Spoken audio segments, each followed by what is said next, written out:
네, 오늘 마라톤 때문에 또 많이 힘드셨는데 또 오신 분들을 또 이렇게 다시 한번 환영하고요. 너무 오시느라고 또 애쓰셨습니다. 예, 오늘부터 이제 마가복음을 약간 이제 시리즈별로 할 텐데 또 했다 안 했다 또 그럴 거예요. 추수감사주일이 또 다다음 주에 있고 다음 주엔 또 부흥회가 있고 우리 마지막 주에는 우리 또 박상규 목사님이 오스트리아 비전에 대해서 또 나눠 주시는 또 왜 가고 또 가셔서 또 어떤 일을 하시는지에 대한 또 비전 설교를 또 선교에 관련된 설교를 또 해주실 예정이십니다. 오늘 마가복음 1장부터 보도록 할 텐데요. 우리가 예수님을 알고 싶다라고 하면은 가장 쉬운 게 사복음서를 읽으시면 돼요. 내가 예수님을 알고 싶다라고 하면은 마태, 마가, 누가, 요한복음을 읽으면 예수님을 알 수 있거든요. 그런데 이제 그게 안 되는 거죠. 그냥 이제 설교를 통해서만 듣거나 사복음서를 읽어야 되겠다라는 생각을 안 하는 경우들이 많이 있는데 예수님을 진짜 알고 싶다라면은 체험적으로 예배 안에서 아는 것과 동시에 말씀 속에서 예수님이 어떤 분이시고 어떤 성품, 어떤 능력이 있으신지 알아야 되겠습니다. 마가복음 이제 간단한 이야기를 나누면은 사복음서가 있죠. 마태, 마가, 누가, 요한복음이 있는데 그 사복음서 중에서 가장 간결한 책이 마가복음입니다. 굉장히 짧은 책이 또 마가복음 이고요. 그래서 1장부터 16장까지 있습니다. 마태는 24장, 또 누가복음도 24장, 마태는 이제 28장까지 있고 누가복음 24장, 요한복음 21장까지 있는데 가장 간결하고요. 다른 성경은 비유가 많아요. 그래서 가장 사복음서 중에서 어려운 성경이 요한복음이거든요. 나는 누구누구다. 그래서 생명의 떡이다. 뭐 이제 이런 이야기들이 계속 있으면서 내가 누구인가에 대한 정체성에 대한 얘기를 하고 있는 말씀이 이제 요한복음이고 다른 복음서에 없는 내용들을 더 추가해서 하다 보니까 내용이 쉽지가 않습니다. 그래서 우리가 좀 더 진짜 쉽게 예수님을 알고 싶다라고 할 때는 그래서 이 마가복음을 추천해드리고 싶습니다. 왜냐하면 마태복음 1장부터 들어가면 시험에 들거든요. 시험에 들게 하지 마시옵고라는 내용이 마태복음 이제 사실 6장에 있지만 1장부터 시험에 드는 이유가 족보가 계속 나와요.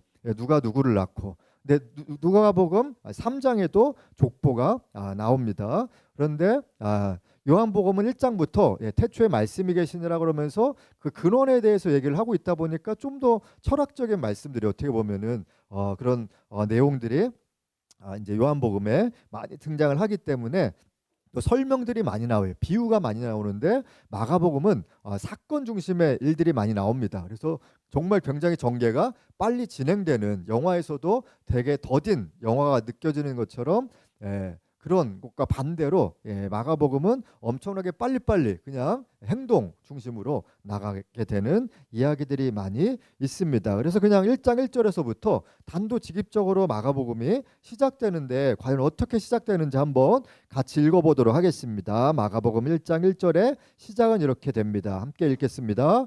하나님의 아들 예수 그리스도의 복음의 시작이라. 되게 간단하죠. 그래서 복음이 무엇인가에 대해서 얘기를 하고 있습니다. 그러면서 복음의 핵심인 예수님이 누구신가에 대해서 곧바로 설명이 들어가는 내용입니다. 마태복음에서는 족보를 통해서 누구누구의 아들 이렇게 얘기를 하고 있고 누가복음에서도 예수님 직전에 엘리사벳과 사가라의 아들인 세례 요한부터 시작을 또한 하거든요. 그런데 요한복음에서도 뭐 예수님에 대해서 얘기를 하지만 좀 어려운 내용들이 많이 있습니다. 그런데 이 마가복음 1장에서는 아주 간단하게 얘기를 해요. 예수님이 누구신가? 예수님이 누구시라고 얘기를 합니까? 하나님의 아들 예수 그리스도라고 얘기를 합니다. 유대인들에게는 구약에서도 메시아 사상이 있었어요. 메시아는 이제 구약적 사상인 거고, 그러니까 용어 자체가 구약인 거고, 신약으로 들어가면 메시아랑 동일한 용어가 있는데 뭔지 아시나요? 메시아랑 똑같은 용어? 그리스도. 그리스도가 메시아랑 똑같은 용어예요. 그래서 사람들은 메시아 사상이 있었는데 그리스도가 과연 누구인가? 이거는 이제 메시아가 누구인가랑 똑같다라고 보시면 되는데 그리스도라는 원래 의미는 기름 부음 받은 자라는 의미입니다. 특별히 구별된 사람. 그래서 우리를 구원할 사람인 건데 사람들은 유대인들은 메시아 사상이 원래 있었는데 지금도 그래서 구약까지만 믿어요. 신약을 믿지 않아요. 신약이 예수님이 이제 메시아이신데 그분을 믿지 않고 여전히 메시아가 올 것이다라고 얘기하는 종교가 유대교입니다. 그래서 유대교로부터 이제 나중에 카톨릭이 나오게 된 거고 카톨릭에서 개신교가 이렇게 계속 점차 발전하게 된 것입니다. 뿌리는 같았지만 나중에 이제 변질된 내용들이 계속 있는 것을 보게 됩니다. 그래서 우리는 개신교라는 또 기독교라는 기독이라는 용어 자체가 한자인데 그리스도교예요. 그래서 예수님을 믿는 종교가 기독교, 그리스도와 관련된 종교입니다. 메시아는 기름 부음 받은 자라고 했습니다. 그래서 예수님이 바로 복음이고 복음은 굿 뉴스를 의미하고 있거든요. 그 당시에 일반 용어였어요. 복음이라는 용어 자체가 그냥 우리에게 좋은 소식이구나라고 하는 것이 복음이었는데 이게 기독교 용어가 돼버린 겁니다. 원래는 기독교 용어가 아니었어요. 그 당시에 유명한 어떤 용어들이었죠. 정치적인 어떤 이슈, 경제적인 이슈 안에서 좋은 소식이 바로 복음이다라고 했다가 이것이 기독교의 접목이 되면서 예수님에 대해서 이제 복음이라는 용어로 이제 설명하는 것을 볼 수가 있습니다. 그래서 복음의 시작은 바로 예수 그리스도로부터 시작이 되는 건데 요한복음 1장에 보면은 1장 1절에 보면은 그 시작이 태초부터라고 얘기를 해요. 그래서 우리가 태어나기 전, 그다음에 이 세상에 태어나기 전부터 예수님은 계셨다. 그래서 삼일차 하나님이 동일하게 역사하셨어요. 하나님도 그때 당시에 계시고 하나님의 신이 수면에 운행하셨다라는 거는 신이 성령을 의미하는 거거든요. 하나님의 신이. 그래서 그때에도 하나님, 예수님, 성령님이 동일하게 역사를 하셨는데 우리 안에 인생의 진짜 시작은 뭐냐면은 복음을 알 때부터예요. 내가 복음을 받아들일 때부터 시작이 되는 것입니다. 그래서 옆에 있는 분들이 이렇게 한번 멘트까지 이렇게 친절하게 올려드렸는데 한번 같이 고백하면 좋겠습니다. 내 인생의 시작은 복음을 알 때부터입니다라고 옆에 있는 분들에게 고백하겠습니다. 그래서 내가 예수님을 알지 못하면 내 인생은 아직 시작이 안 된 거예요. 애기도 안 된 거예요. 어떤 세식사족도 안 된 거고. 그러나 예수님을 알 때부터 내 진짜 인생이 시작되는 겁니다. 육에서 영으로서의 변환된 삶이 되는 것입니다. 그렇다면 우리가 복음을 얘기하는데 우리 또 교단적인 입장에서 순복음교회잖아요. 순복음이 무엇인가에 대해서 한번 간단하게 또 이해가 필요한 것 같은데 풀 가스펠입니다. 영어로는 풀 가스펠인데 완전한 복음, 차 있는 복음이다라고 얘기를 합니다. 그래서 다른 교단에서 이 용어에 대해서 뭐라고 했었어요. 복음이면 복음이지 뭔 순복음이냐. 복음으로 끝나면 되는데 왜 순복음이냐라고 이렇게 많이 얘기를 하기도 하고 놀림도 많이 받았었어요. 무슨 복음인데 또 순자가 붙어 있느냐라고 얘기를 했는데 왜 그랬을까요? 기존 교단에서는 성경을 그대로 믿지 않았어요. 그냥 사도행전의 사건이 그때로 끝났다라고 대부분 다른 교단에서 많이 얘기를 했었거든요. 그래서 그냥 여기까지밖에 안 된다라고 하는 건데 순복음은 성경의 창세기부터 계시록까지 나타난 모든 기적이나 뭐 신유나 성령의 사건, 뭐 예언의 은사 이런 것들이 다 여전히 이 당시에 이 성경에 나타난 그대로 나타난다라고 해서 순복음의 이제 핵심이거든요. 그래서 사실 되게 우리는 좀 자부심을 가질 필요가 있습니다. 여전히 방언은 없다라고 얘기하는 데도 있어요. 저도 뭐 여전히 놀림 받고요. 뭐 초교파 모임 가면은 랄랄라 뭐 이런 식으로 계속 놀림 받거든요. 그리고 뭐 의식적으로 하는 거 아니냐, 뭐 인간의 힘으로 하는 거 아니냐, 뭐 이런 질문들을 아직도 목회자들이 그렇게 얘기를 하거든요. 그럼 한번 제가 그렇게 얘기했거든요. 얼마나 유익한 건데 해봐라. 이렇게 얘기를 하거든요. 얼마나 도움이 되는지 한번 경험을 해봐라 라고 얘기를 합니다. 하나님의 음성도 그쳤다라고 얘기를 해요. 성경에 나타난 이것으로 끝났지 내 내면에 말씀하신 하나님의 음성은 없다라고 얘기를 여전히 하는 교단들이 아니면 교단과 상관없이 그런 목회자들도 있다라는 겁니다. 그래서 순복음교회가 태동된 것은 사실 성경에 나타난 모든 일들이 우리 삶 안에 동일하게 나타난다라고 적용하려고 순복음이라는 교단이 생겨진 것입니다. 성경에 나타난 복음이 그대로 이루어질 것을 완전히 믿는 복음이 바로 순복음입니다. 순복음의 핵심이 두 가지가 있어요. 원래 미국에 순복음이 언제 생겼는지 아세요? 모르시겠죠. 1901년도에 이렇게 찰스 팜이라는 목사님에 의해서 이렇게 처음에 어떤 성령의 역사가 일어났어요. 방언이 어떻게 최초로 나타난, 그러니까 다른 데도 있었지만은 약간 이슈된 최초의 사건이 1901년도에 1월 1일 날이었어요. 아그네스 오즈만이라는 어떤 여자분이, 같은 옷이거든요. 오즈만. 그런데 이분이 갑자기 방언을 했어요. 근데 중국어 방언을 한 거예요. 근데 나중에 진짜 중국 선교사로 나가게 됐거든요. 그래서 어떤 방언을 하느냐에 따라서 여러분들이 지금 내 방언을 살펴보면 갑자기 독일어를 한다. 그럼 독일을 가셔야 되겠고, 그렇게 되겠죠. 네, 우리 또 스카프레네 목사님은 한국어 방언을 했거든요. 지금도 한국어 잘 못하시는 것 같아요, 여전히. 스카프레네 목사님 예전에 이제 몇 번 보고 식사도 하고 뭐 교제도 하고 그랬는데, 네, 한국어 방언을 미국에 있을 때부터 하다 보니까 나중에 이제 한국 부인을 실제로 만나면서 한국에서 계속 사역하시는 걸 볼 수 있었고요. 그런데 1901년도였는데 1906년도에 갑자기 이제 윌리엄 시모어라는 흑인 분이에요. 이분이 천연두에 의해서 눈 한쪽에 뭐 시력이 망가지기도 하고, 그랬는데 굉장히 신앙이 또 좋으신 또 순수한 분이셨는데, 그때 당시에는 아직 흑인과 백인이 같이 예배를 드리면 안 되는 거예요. 수업도 같이 드리면 안 되고. 그래서 이분이 너무 이런 걸 갈망해갖고 저쪽에 이제 복도 쪽에 이제 신학교 안에서 복도 바깥에서 의자 놓고 수업 들어도 되느냐라고 이제 허락을 받고 바깥에서 이제 들었던, 이분이 그 들었던 걸 가지고 이제 성령의 사건이 이제 각자의 삶 안에서도 나타나다 보니까 이제 그것이 1906년도에 미국 아주사거리라는 LA 쪽에 아주사거리라는 곳에서 이제 미국에선 그렇게 시작됐지만 한국에서의 순복음은 사실 이제 조용희 목사님 통해서 많이 이제 확장이 됐었던 거를 볼 수가 있습니다. 그래서 약간 느낌이 달라요. 미국 순복음이랑 한국 순복음이랑은 다르고, 한국 순복음은 워낙 약간 이단시 됐다 보니까 약간 장로교적 색깔이 되게 강한 이유가 이제 그런 이유가 있고, 순복음은 원래 순복음은 엄청 자유로워요. 그런데 한국은 뭐 이런 가운도 있고 그러잖아요. 외국은 뭐 이런 것도 많이 없고 정말 미국틱한 이제 자유로움이 있는 순복음이 원래는 그런 건데, 한국은 이제 좀 보호를 받기 위해서 교단 차원에서 뭐 약간 이제 장로교적인 색깔들이 많이 있습니다. 순서 이런 것도 많이 없어요, 원래 순복음은. 근데 한국 우리 여의도나 뭐 순복음교회가 순서가 이런 이유가 있는 이유는 이제 그냥 다른 교단으로부터 이제 이단이 아니다라는 이제 이런 인정을 좀 받기 위해서 이런 것들이 많이 추가가 되기도 했었죠. 두 가지인데, 조용기 목사님의 핵심은 두 가지인데 성경 중심인 거예요. 성경 중심. 그래서 완전한 복음을 믿는 것이 이렇게 조용기 목사님에게 주셨던, 또 순복음교회 한국교회에 주셨던 특징 중에 하나였습니다. 그래서 성경을 많이 읽으라고 그렇게 강조를 많이 해요. 설교 내용 가운데도 항상 성경을 읽고 묵상하고 암송해라, 그렇게 했던 것이 다른 누구보다 되게 뛰어나시거든요. 암송력이 엄청나게 대단하세요. 그것은 많은 성경을 읽으셨기 때문에 그런 것이죠. 궁금하다 보니까 성경을 통해서 계속 이것이 맞는지 안 맞는지 계속 읽게 됐다는 겁니다. 그 다음에 두 번째가 체험 중심인 거예요. 성경 중심과 체험 중심입니다. 기적이 나타나고 표적이 일어나고 뭐 신유가 나타나고 성령의 은사가 나타나는 것이죠. 우리 최은경 자매님 어머니 위해서 기도하는데 좀 이번 한 주간 어려움이 있으셨어요. 심정지가 오셨거든요. 그래서 급하게 심정지를 통해서 이렇게 응급실에 가셔서 중환자실에 계속 있으시다가 어저께 일반 병실로 일단 오셨거든요. 그런데 계속 기도가 필요한 거죠.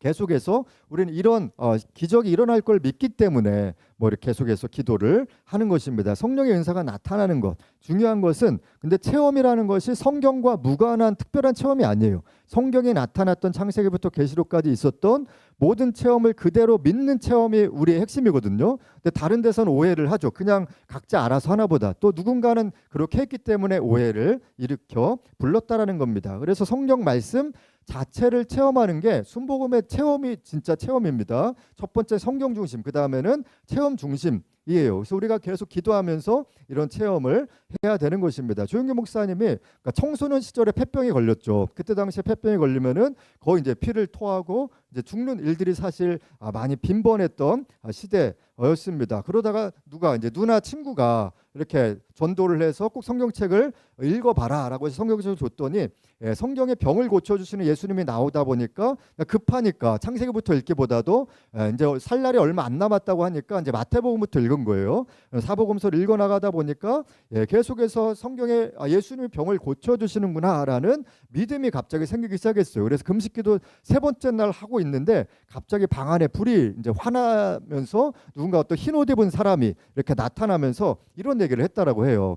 부귀영화는 이제 금방 잿더미가 되기 때문에 네가 복음을 전하는데 너의 일생을 좀 바쳤으면 좋겠다. 그래서 내가 너의 병을 고쳐줄 테니까 나의 종이 되겠느냐라고 질문을 하시면서 그때부터 알겠습니다라고 대답하자마자 갑자기 병이 치유가 되는 이런 일들이 이제 첫 번째 환상을 이제 조용기 목사님 두 번 환상을 직접적으로 봤다고 하는데 그것이 첫 번째 사건이었습니다. 그러면서 처음에 이제 대조동에서 사역을 하면서 가난 가운데 또 질병 가운데 있는 성도들을 보면서 예수님이 이상적이거나 어떤 환상적인 어떤 복음만 외치시는 분이 아니라 그들에게 필요한 것들을 채워주시는. 그래서 우리가 다 사실 기도하는 이유는 하나님 내 안에 이런 문제가 있습니다. 나의 필요를 채워주십시오라고 고백할 수 있는 거죠. 현실적인 인간의 어떤 필요와 문제를 해결해 주시는 분으로 받아들일 때 우리는 진짜 체험을 향해서 기도할 수 있게 됩니다. 여러분들도 체험을 하니까 예배 때 눈물이 나고 사실 우리가 때로도 눈물 잘 안 나거든요. 예배 때 감동받으면 스스로 막 눈물이 나고 내가 왜 그런가라고 하면서 죄에 대한 고백도 갑자기 드라마 영상처럼 이렇게 오기도 하고, 드라마 하니까 어제 또 밤에 지옥에서 온 판사 마지막 회 봤는데 네. 재밌게 봤습니다. 네. 그 용어가 뭐 그렇긴 하지만 드라마는 드라마일 뿐. 하여튼 체험을 통해서 하나님이 살아계시다라는 확신을 갖게 해주세요. 그래서 하나님은 좋으신 하나님으로밖에 체험할 수밖에 없는 거죠. 나의 모든 필요를 채워주시니까, 아프면 고쳐주시고 또 마음에 답답하면 평안이 오니까 좋으신 하나님으로 가게 되는데, 이후에 폐단이 따르기도 했어요. 체험 중심으로 가다 보니까 이것이 이제 오해적인 부분인데, 또 교육이 또 잘 안 되기도 하고, 모든 사람은 또 자기 중심으로 이해를 하다 보니까 조영희 목사님은 그렇게 얘기를 안 했는데, 문제는 성경 중심보다 이제 체험 중심으로 가게 된 거죠. 성경을 읽기보다도 그냥 막 기도만 하고, 그러니까 성경 안에서의 기도를 해야 되는데 내 기도, 신비주의적으로 빠져 들어가기도 했다라는 겁니다. 조영희 목사님의 신앙의 핵심은 이제 십자가거든요. 그런데 십자가가 아니라 이제 문제 해결과 어떤 필요에 더 집중을 했다라는 겁니다. 이것이 그래서 아직도 우리 안에 기복신앙이라는 용어로 계속해서 나타나는 문제 중에 하나입니다. 그래서 아까 첫 번째 환상을 이때 봤다라고 얘기를 했고요. 또 두 번째로는 예수님의 십자가를 묵상하다가, 고난 주간에 묵상하다가 성경을 읽다가 엄청나게 예수님의 고난이 막 몸으로 느껴지는 거예요. 그 환상을 보고 예수님의 죽어가는 모습을 실제로 보셨다라고 이렇게 했습니다. 저도 이렇게 본 적이 있거든요. 경배와 찬양 집회에서 이제 침묵기도라는 일주일 어떤 훈련 중에 하나가 있었는데, 거기 가서 예배하는데 다 나오라고 해요. 그래서 저는 뒤에 있었는데 앞으로 나오라고 하니까 나왔는데, 왜 나오라고 했는지 모르는데 앞에 기름 부으심이 진짜 되게 대단하더라고요. 나오자마자 진짜 환상을 봤어요. 막 피가 막 흐르는 그런 환상을 실제로 본 적이 있었었고요. 그때 한 20대 한 중반 때였던 것 같은데요. 그러면서 이제 조영규 목사님도 그때 환상 가운데 예수님이 십자가에 매달려 이제 괴로워하는 모습을 보시고 바로 지었던 찬송가가 있어요. 그 찬송만 아시는 분 아실 텐데, 얼마나 아프셨나. 그 찬양 아시죠? 얼마나 아프셨나, 못 박힌 그 손가발. 노래를 해드리고 싶지만 시험에 드실까봐 이렇게 못할 것 같아요. 그래서 얼마나 아프셨나, 못 박힌 그 손가발. 혹시 박상규 목사님 찬양 아시나요? 네, 혹시 한번 해주실 수 있을까요? 애잔하게. 얼마나 아프셨나, 눈물 날 것 같습니다. 못 박힌 그 손가발. 이 찬양이에요. 이걸 이제 이 환상을 보고 사실 만든 찬양곡입니다. 그래서 사실 진정한 복음이라는 것은 인간은 절대 절망 아니지만 좋으신 하나님은 절대 희망으로 가는 좋은 소식이 바로 복음인 거예요. 그래서 우리가 4차원의 영성이 되게 중요한 게 3차원에 있으면 너무 답답해요. 하나님의 임재하심도 느껴지지 않고. 그러나 예배를 통해서, 기도를 통해서, 말씀을 통해서 하나님을 체험하면은 세상에 가진 건 없을지라도 살아갈 힘이 생겨요. 그런데 인간의 절망은 그냥 그 자리에서 죽음밖에 없는 것입니다. 이것이 이제 복음에 관련된 부분이에요. 그래서 오늘 주제가 복음과 사람과 이제 성령에 대한 세 가지 주제인데, 이제 두 번째 주제로 넘어갑니다.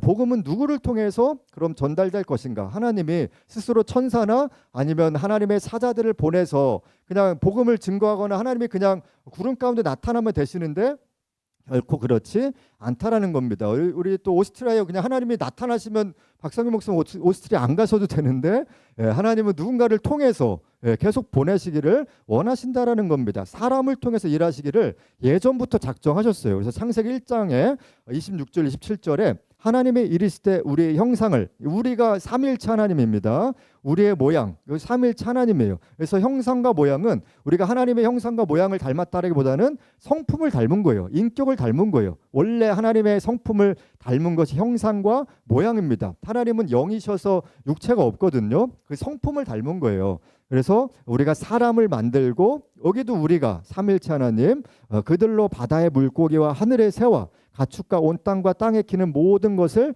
다스리게 하자 하시고, 원래 사람에게 주신 어떤 은사는 다스림의 은사예요. 이 땅을 다스려야 된다, 사람을 통해서. 그래서 이름도 막 외워야 돼요. 엄청난, 사실 지금의 인공지능보다도 훨씬 아이디어나 뭐 암기력이나 훨씬 대단한 사람이 바로 원래 인간이었습니다. 27절에 하나님이 자기 형상, 곧 하나님의 형상대로 사람을 창조하실 때 남자와 여자를 창조하시고, 그래서 원래는 하나님의 능력이 우리 안에 있었다라는 겁니다. 그래서 하나님의 계획에 있어서, 하나님에게 있어서는 사람이 너무나 중요한 것입니다. 우리 옆에 있는 분들에게 고백할까요? 당신은 너무나 소중한 존재입니다. 네, 그런데 되게 느려요. 더디죠. 한 사람이 태어나서 하나님께 쓰임 받을 때는 20대부터 한 40대 정도, 뭐 50대 이 정도의 비전에 대한 어떤 부르심을 좀 발견하는 것 같아요. 뭐 조용희 목사는 20대 초반에 있었고요. 뭐 하스테만 선교사님도 20대부터 26살 때부터 경배와 찬양 뭐 인도하시고 뭐 이렇게 했었었고, 젊었을 때 하시는 분들이 많고, 뭐 때로는 이찬수 목사님은 한 30대 중반부터 신학을 했어요. 회사 다니다가 꽤 늦게 한 거죠. 각자마다 다르지만은 한 사람이 태어나서 보통 20세에서 50세 정도를 준비시켜 주시는 거예요. 대단한 인내인 거죠. 이 땅을 변화시키려고 저와 여러분을 계속해서 훈련시켜 주세요. 마음의 훈련, 뭐 체력적인 훈련, 뭐 정서적인 훈련이나 아니면 지식적인 훈련들을 계속해서, 관계적인 훈련들을 우리 가운데 꽤 오랫동안 하나님이 인도해 주십니다. 근데 언제 쓰시냐 하면은 순종할 때 쓰시는 거예요. 순종할 때. 아브라함도 75세 때에 하나님께서 말씀을 하셨죠. 그런데 이들의 행태는 어떻습니까? 아내를 속이는 죄 가운데 있게 되죠. 그것도 2번이나 아내를 누이라고 속이는, 이제 아내가 굉장히 미인이었다 보니까 이제 속이는, 자신의 생명 때문에 속이는 사건이 있었고요. 그다음에 야곱은 어떻습니까? 사기꾼이었어요.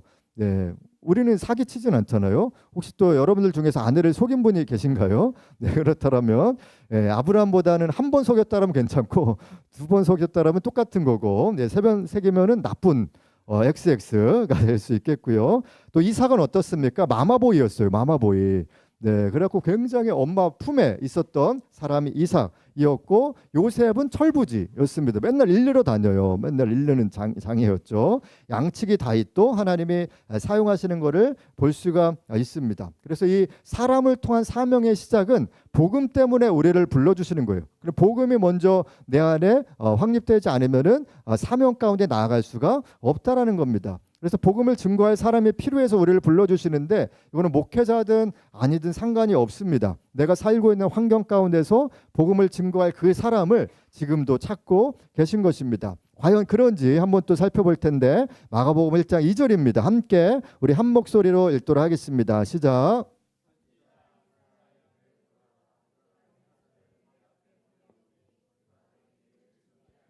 아멘.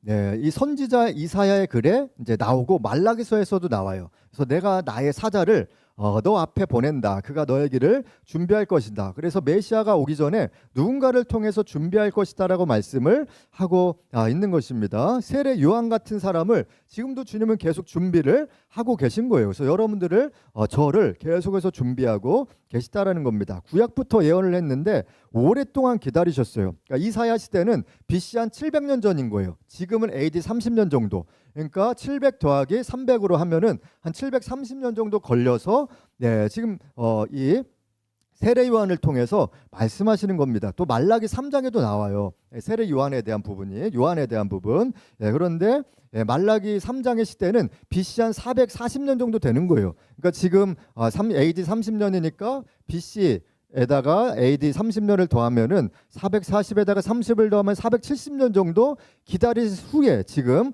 말씀을 하셨다라는 겁니다. 그래서 하나님은 죄인들을 구원하는 것인데 이것이 복음인 것이고, 또 다른 하나는 구원의 도구로 사용된 우리를 축복하시는 것입니다. 그것이 바로 사람을 통해서 사용하기를 원하시는 거예요. 우리가 구원받은 것은 복음에 의해서 구원을 받은 것이고, 또 그 복음의 도구로 우리 한 명 한 명을 사용해 주시기를 원하시는 겁니다. 요즘 선교단체에도 보면은 사람이 없어요. 계속 이제 선교단체 다른 데도 이렇게 또 교제하고 보게 되면은 일할 사람이 없다. 선교사로 나가는 사람이 제일 막내가 40대 중반, 뭐 이런 경우가 많거든요.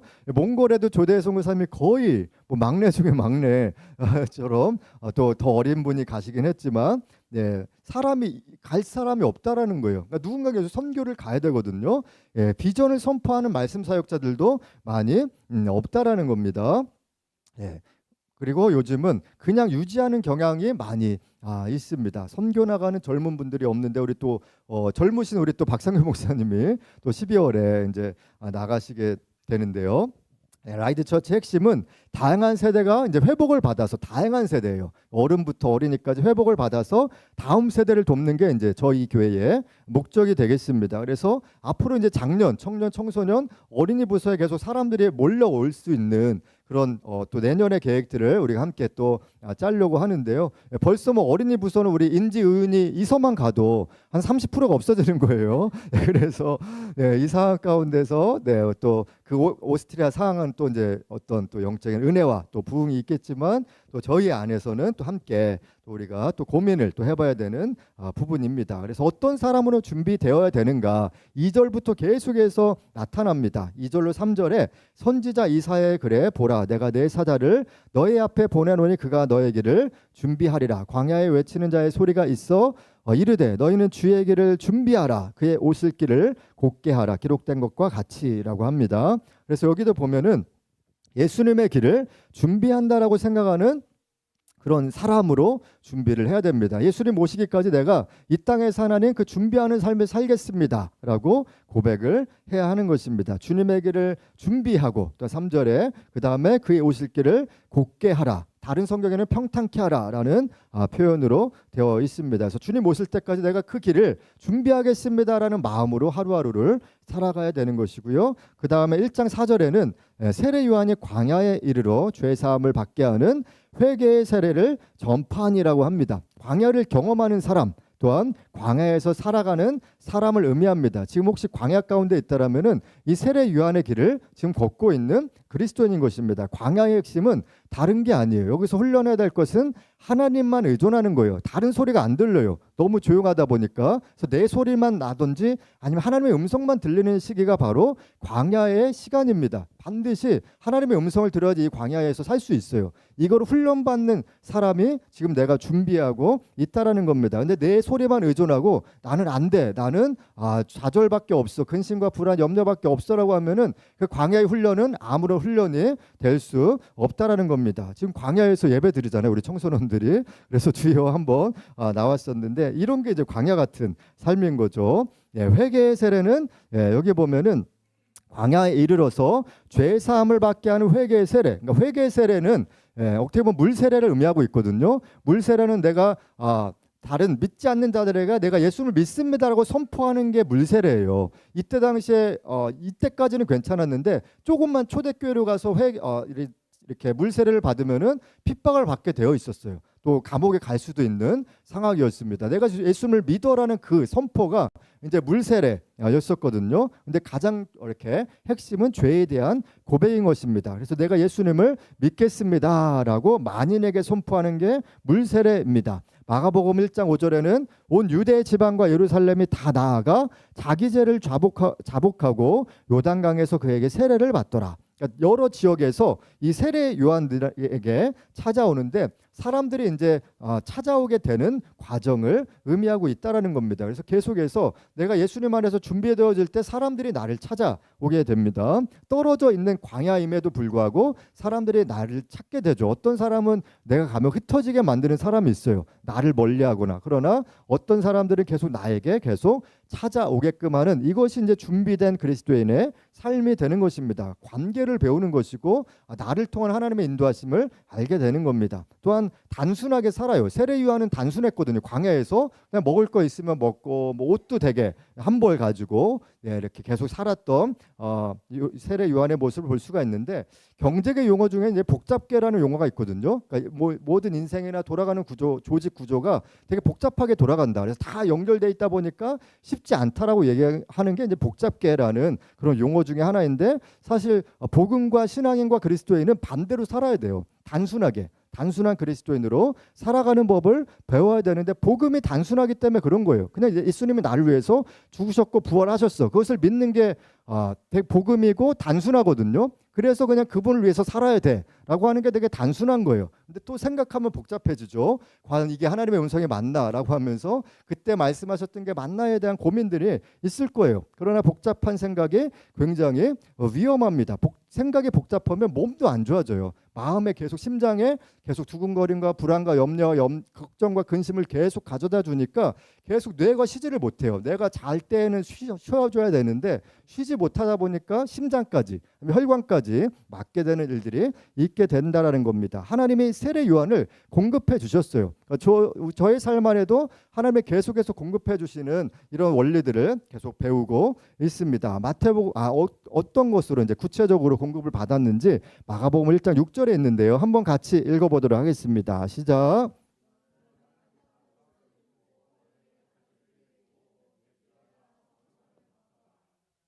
아멘. 네, 공급받죠. 요즘 같으면 엄청나게 비싼 낙타 옷을 입고 있어요. 엄청 부자 옷을 이 세례 요한이 이때부터 입고 있었다라는 겁니다.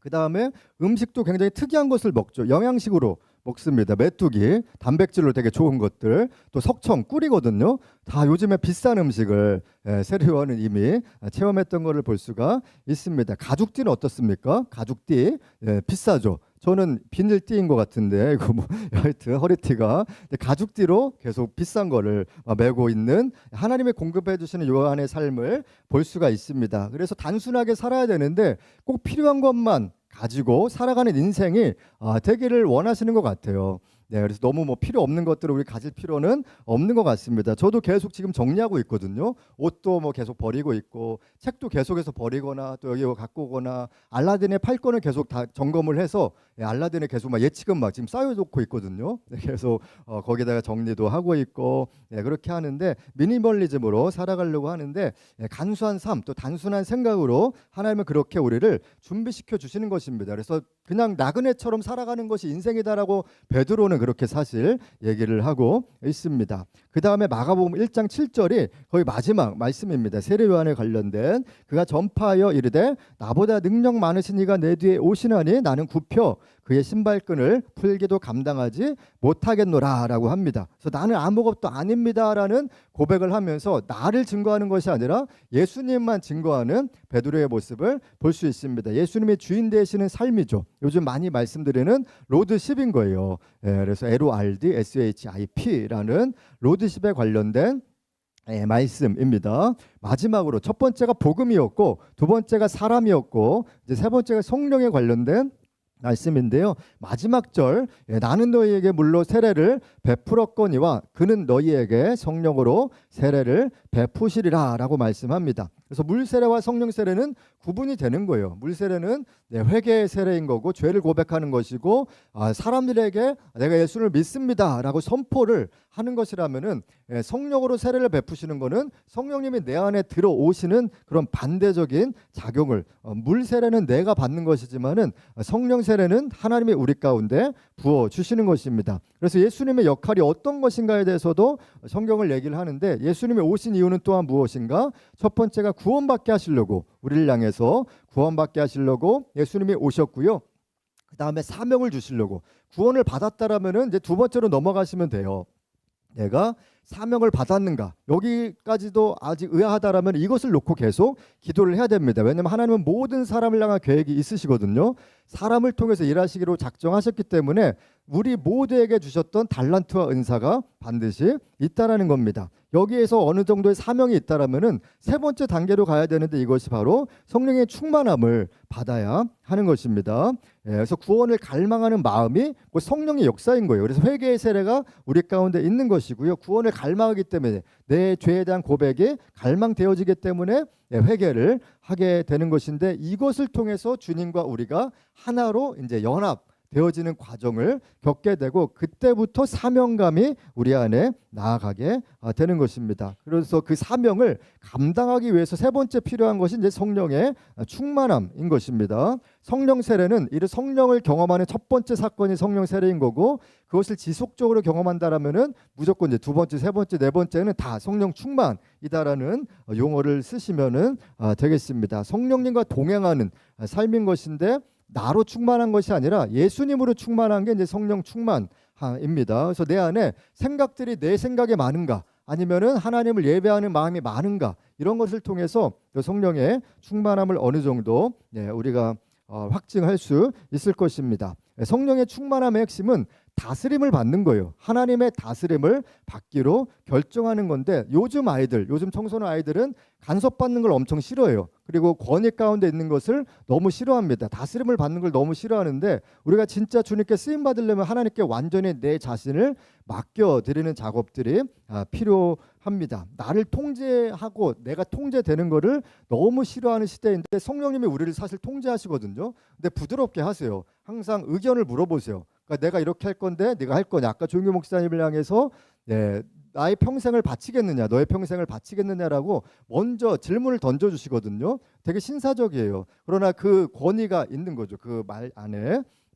그래서 성령의 충만함은 항상 하나님의 다스림, 이 말씀 가운데 내가 온전히 순종하겠습니다라는 다스림을 온전히 받고자 할 때에 성령의 충만함이 임하는 거예요. 내가 반대로 성령의 충만함을 구했는데 받지 못하는 이유는 그 마음이 없어서 그럴 확률도 있습니다.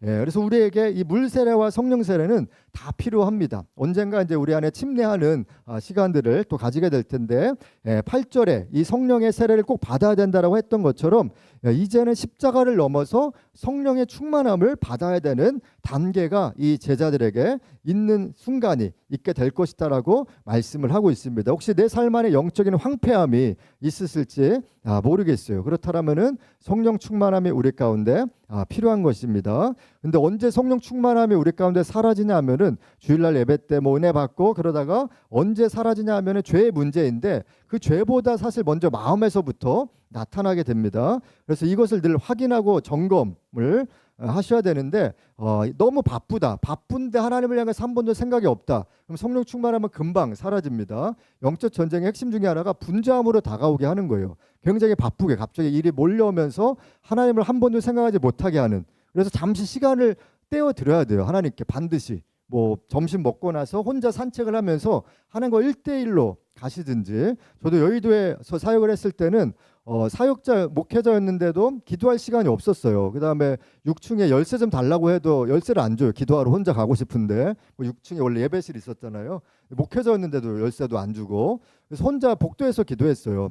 복도 그 8층 화장실과 7층이 올라가는 거기서 1시간 정도 점심 먹고 나서 항상 거기서 혼자 멀리 바라보기도 하고 계단에서 앉아 있기도 하고 그러면서 계속 기도했던 적이 있었는데요. 분주함 가운데 우리가 성령 충만함을 잃어버리면 안 되고, 또 느슨한 마음이 되게 위험한 거예요. 느슨한 마음. 이건 되게 우리 안에 편안함으로 다가오거든요. 하나님을 향한 간절한 마음이 없는 거예요. 느슨한 마음은. 그러면 반드시 성령의 충만함은 사라지게 됩니다. 그래서 우리가 물 세례만을 알고 있는 신자가 너무 많이 있다라는 겁니다. 8절에서 이렇게 말하고 있는데도 물 세례밖에 모르고 있는, 또 한국 교회 안에 여전히 그런 세대들이 많이 있다라는 겁니다. 그냥 예수님만 믿으면 되지라고 하지만 성령의 충만함이 반드시 필요한 것입니다. 그래서 성령 충만할 때 나타나는 결과들이 있어요. 다음 주에도 한번 나눌 텐데, 갑자기 하나님의 음성이 들려요. 어떤 내면의 음성처럼 내 생각이 아닌데 하나님의 거룩한 생각들이 느껴지게 되고, 깨달음이 오고 평안이, 세상에 줄 수 없는 평안이 갑자기 오거나 뭐 눈물이 나거나 확신이나 담대함이 생길 때 갑자기 성령의 그것이 충만함이 임한 결과가 우리 안에 나타나게 되고 갑자기 믿음이 생기게 됩니다. 그래서 나도 살 소망이 있구나라는 생각이 들면은 그때 이제 성령의 충만함이 임하게 된 것입니다. 결론을 말씀드리도록 할 텐데요. 복음서에서 말하는 핵심이 오늘 이 서론 가운데 다 있습니다. 그래서 복음과 사랑과 성령에 대한 이 세 가지만 우리 가운데 이것을 계속 적용한다라면은 우리가 다시 한번 또 힘을 낼 수 있을 것입니다. 하나님께서 우리에게 주신 사명이 있는데, 혹시 사명 가운데 살지 못하고 마지못해서 또 회사에 우리가 출근하고 가고 있다라면은 하나님은 반드시 우리를 향한 계획들이 있다라는 사실을 잊지 않으셨으면 좋겠습니다. 그런데 이 일들을 감당하기 위해서 성령 충만함이 필요한 것입니다. 그래서 사실 복음은 되게 간단하게 한 줄로 얘기해요. 1장 1절에 복음 무엇인가, 그 다음에 성령은 무엇인가, 1장 8절에 그냥 한 절만 얘기를 하거든요. 근데 사람의 사명에 대해서는 되게 장황하게 얘기를 해요. 왜냐하면 인간은 너무 어렵기 때문에 그런 것입니다. 인간에 대해서는 복잡하고 적용할 내용들이 너무 많다 보니까 하나님에 대해서는 단순하지만 인간에 대해서는 2절부터 7절까지 설명을 되게 장황하게 하는 모습을 볼 수가 있습니다. 그만큼 인생이 어렵고 복잡하고 쉽지 않다라는 것을 의미하고 있다라는 것입니다. 혹시 이번 한 주 동안에 또 나의 삶에 집중할 것인가 아니면 복음과 또 성령에 집중할 것인가가 굉장히 또 중요한 적용점이 되겠습니다. 이번 한 주 복음, 성령 충만, 또 나를 향한 계획에 어떤 있으신 그분만을 높여드리는 한 주 되면 좋겠습니다. 우리 함께 찬양하고 기도하길 원합니다.